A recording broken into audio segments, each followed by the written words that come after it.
ఇప్పుడు మీరు చూస్తున్నది శ్రీలంకలో ఉన్న సీతమ్మ తల్లి ఆలయం. శ్రీలంకలో సీతమ్మను పూజించే ఏకైక ఆలయం కూడా ఇదే.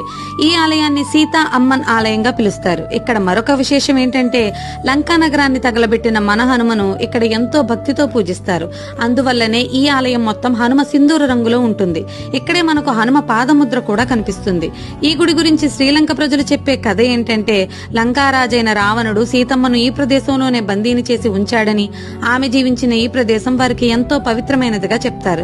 కానీ సీతమ్మ కన్నీళ్లు పడ్డ ఈ నేల అప్పటి నుంచి ఎన్నో సంక్షోభాలను ఎదుర్కొంటుందని, దానికోసమే ఈ గుడిని నిర్మించారని, సీతమ్మ వారి విగ్రహ ప్రాణ ప్రతిష్ఠ కోసం శ్రీలంక ప్రభుత్వం భారత ప్రభుత్వాన్ని సరయూ నది నీళ్లు అడిగిందని, ఆ నీటితోనే అమ్మవారి ప్రాణ ప్రతిష్టాపన కూడా జరిగిందని ఇక్కడి వారు వివరించారు.